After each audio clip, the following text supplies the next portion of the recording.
Hello again, everyone. This is Chris Scher, and that's Robert. I'm about to go on vacation Harding. He's only about, 2 hours? 2 hours. 2 hours away from a wonderful vacay. Hallelujah. Yes, we're not going to say where he's going to go. Don't miss me too much, Chris. Yeah, it's an undisclosed location in Washington, D.C. Oh, no. They're going to follow me there. Yeah, they're going to follow you. That's the YouTube police. No. Anyways, we're going to discuss really one big sports topic. And Robert was saying a minute ago that he can't believe that we would ever devote an entire video to this one topic, and that is without any hesitation. Chris's folks. new favorite sport. Well, no, not really. It's still the NFL, but it's soccer, the World Cup. And yeah, I've been captivated by it. And I've watched the World Cup before. I mean, I think ever since the World Cup was played on U.S. soil back in 1994, I've watched games and things. But this World Cup seems different. It just seems like it's gone to a higher level. The games are more dramatic. They're more thrilling. The finishes are more intense. And, the U.S. had a good run, and sadly it ended in extra time yesterday to Belgium, 2-1. Although our boys made a game of it there at the end. Oh, yeah. But they just didn't have enough to tie it up. And it's a shame. It really is, because there's just so much that you wish if the U.S. had won, there would have been so much on the line against Argentina on Saturday. And Tim Howard, I just want to state right off the bat, what an amazing performance by this guy. I think that's one of the greatest performances you'll ever see by an individual athlete in a team sport ever. And I think he single-handedly kept the U.S. in it as long as he could. And he gave up 2 goals, but I don't think you can really fault him for this loss. And I tip my cap to him. It was a lot of fun watching the game yesterday. I mean, we're on the edge of our seats here in the newsroom, and it was fun. But now it's over, and the rest of the World Cup will continue. So, yeah. Robert, you want to talk about your thoughts about yesterday's game, or? There's so much to say, but I'll leave it to 2 thoughts. Tim Howard, without him in the first 90 minutes, this game would have been over in full time. I mean, you wouldn't have needed extra time. Belgium would have scored, against an average goalie, 2-3 goals, maybe more. They had plenty of good scoring chances, especially in the mid to late parts of the second half. The U.S. finally started, breaking through and getting some offensive opportunities, but it was too little too late at that time. And, but the other takeaway from this, and, we're going to get into some general topics about soccer in the U.S. in a minute, but, the other takeaway is the growth of the American team. At the defensive end, they were phenomenal. Yeah, they were. In terms of attacking and moving the ball down the field, that's a different story. That's going to take some work. That's going to take some development. They have some guys. Julian Green showed yesterday. With bright futures ahead. They have some veterans there that'll still be around. 4 years from now. But that's an area that's going to need some work, because, as we all know, you don't win these games without goals. I know that everyone likes to point out, 0-0, 1-0, all that stuff. Well, you still need to score. You need that one, and you need the guys that can do that, and you need to possess the ball, and that was an issue for the U.S., especially in these last couple games against Belgium, and of course the last one in the group stage against Germany. So, it was fun while it lasted. It was a lot of fun to watch. I've always been a big soccer guy. I started playing when I was 7 years old, and I remember watching as a kid the '94 World Cup, and I've watched every World Cup ever since. And it's a lot of fun, and it's great to see the game grow over the past 20 years, because that was 20 years ago. Yeah. Believe it or not. So it's been a lot of fun, and hopefully it continues for the United States, and hopefully that team gets better, and we start seeing them not only move further into the tournament, but actually contend for a World Cup. Yeah, I don't think anybody expects America to win the World Cup. I think, and whether it's the next World Cup or the one after that, but I think we expect them to go further into the tournament. I mean, I was it 10 years ago? Not 10 years ago. 12 years ago. I think we made it to the quarterfinals, right? Was Correct. It? Okay. And I think that for this country, we need at least a semifinal appearance in 2018. I really believe that we need to get to the Final Four to show that this progress is continuing. And, that means, like you said, more offense. This team has to attack better.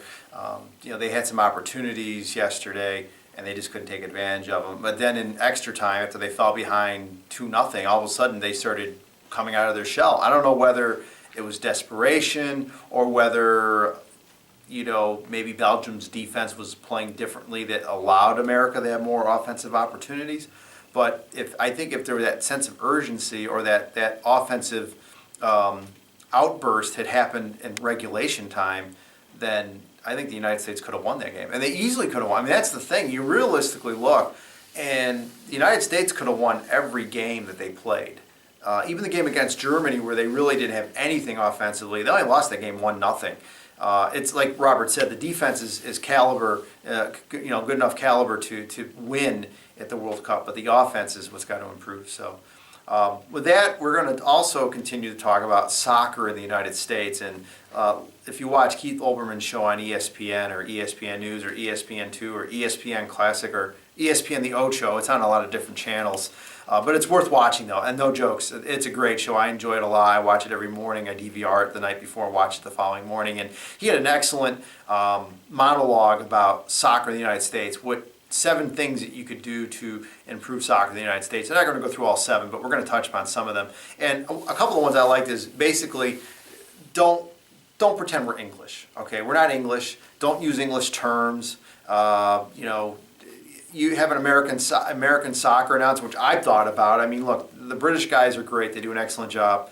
No offense toward them, okay? But we need an American voice to do soccer. And I know Fox has got Gus Johnson preparing. He called some I think Champions Cup soccer Champions League, last year. I'm sorry, yes, Champions League last year. So Fox is grooming him to be the voice of soccer in America. That's great. And I agreed with a lot what Keith said, that soccer could do some things to make it a better sport in this country, MLS specifically, because that is the big league in this country. And like I said, I don't think I'll ever have a favorite team. I don't think I'll ever be watching MLS games on a regular basis like I would MLB or NFL.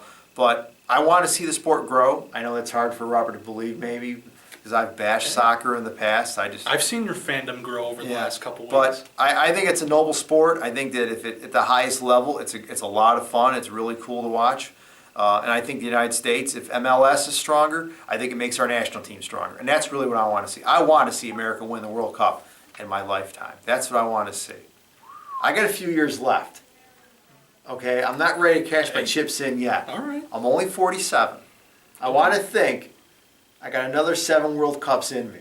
That's 28 years. That gets me to 75. I want to think within the next 7 World Cups, by the year 2042, even you'll be old by then, that the United States would have won the World Cup by then. I really want to think that's going to happen. I really do. All right. So, now you saw the Olbermann segment. Yes. What were your impressions of it? I agree with him in some parts. The announcer opinion is one I agree with. As great as Ian Dark is, I definitely agree with Olbermann that if you have an American voice, if you have a voice that's familiar to American viewers, it's only going to help. Yeah. It's only going to help, people, latch on to announcers all the time, whether it's, individual radio announcers with baseball teams, or you think of hockey and you think of Mike Emmerich. Right.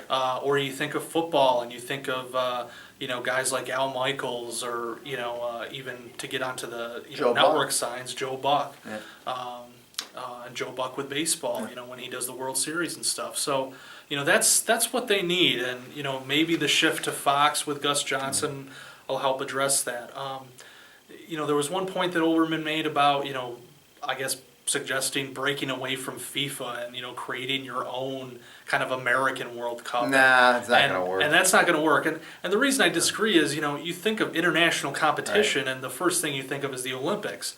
Well, America doesn't run that. It's the IOC. Right. And, as horribly corrupt as the IOC and FIFA. Did you hear what Olbermann said about FIFA? He goes, FIFA makes the IOC look like Doctors Without Borders. That was great. And I mean, there's legitimate gripes with FIFA. And, Yeah. FIFA is certainly not. It's corrupt. I mean, in my book, is one of the good guys, but at the same time, right. This is the World Cup. It's Right. been around for decades. Right. It's been around for years.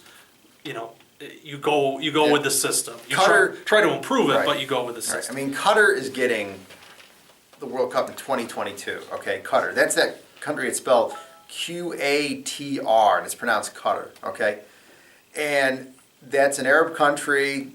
It's a small country. How do you think this country got the World Cup? A lot of money, folks. A lot of money. There were a lot of grease palms. Okay, and that's what's wrong. There's no way Qatar should be hosting the World Cup. I mean, every game is going to be held indoors. I mean, it's like 120 degrees in Qatar this time of year. Yeah. You can't give that to, you might as well give them the Winter Olympics. Right. They'll figure out a way to do it, right? They did it in Russia, right? In Sochi there with 60-degree temperatures. Yeah. So, I mean, I'd like to see America get another crack at it. I think that'd be great. I think it would even do better than it did in 1994. That being said, I mean, maybe England deserves it again. Another country that I think has the capabilities of actually pulling it off without massive building and massive spending and unfortunately massive waste. And there's only a few countries that are capable of doing that, but still. But all right, Robert, anything else do you want to add? Well, just Yes. just one more thing about the Oberman video. With the whole kind of English, not being like British Right. soccer fan light. I get that point to an extent, but at the same time, you do have the Americanization of soccer in a lot of ways. I know that they've had a few analysts on there on ESPN, from different countries, Germany and among others, and they've talked about the different styles. American soccer is a much more physical game. Right. Not that soccer isn't physical everywhere, Right. but it's much more physical here. And, so we have put our stamp on soccer in a lot of different ways. And, there's parts of the world that, that the game is embraced here, that teams have embraced. But, for the most part, it's, it is our sport, it is our league. And, while we embrace some of those elements, we do add our own little twist to it as well. I was just thinking, the videos that we've done for the NFL where we talk about the NFL going to London, playing regular season games in London, talk about putting a team in London, and I'm sure there's some British fans that really want nothing to do with the NFL. They're soccer guys. That's their football. They don't want anything to do with the NFL. And of course, there's some Americans who want nothing to do with soccer. And, I'll say that, I'll end it with this. They're talking about putting an NFL team in London. I say let's put a Premier League team in the United States. It's a good idea. Let's put one in New York. Yeah. Now I know they have that whole relegation thing where if you don't do well, you get knocked into a lesser league.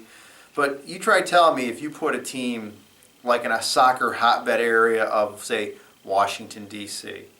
or obviously New York City, the biggest media market. I think you'd have to be on the East Coast because with the travel and everything. Because Los Angeles would be obviously a pretty obvious choice too. But put a Premier League team on the American East Coast. If you really are serious about soccer taking off in this country, let's have the highest professional league, level played in this country. I think that'd be kind of fun. So, all right, Robert, we're wrapping it up. So he won't be here next week. I'm going to have some substitute. I don't know who it's going to be. It's a surprise. No idea. No, it's no surprise. I have no idea who it's going to be. I got to dig somebody up. It could be an empty chair. It could be an empty chair. Which Chris is used to. I could be talking to myself like I usually do. I mean, seriously, that's what it could be. 15 minutes of me just jibber jabbering by myself here about God knows what. Of course, it could be about the Dolphins, but no. We'll find somebody through hook or by crook, desperation. Could grab somebody walking down the street, But we'll have somebody next week. Look for the ad on Craigslist. Yeah. No, I don't do Craigslist, man. So we'll figure out something. We'll get a video online next week. Until then, we appreciate your support. And Robert, have a great vacation. And I guess we'll see you in a couple weeks. Yeah.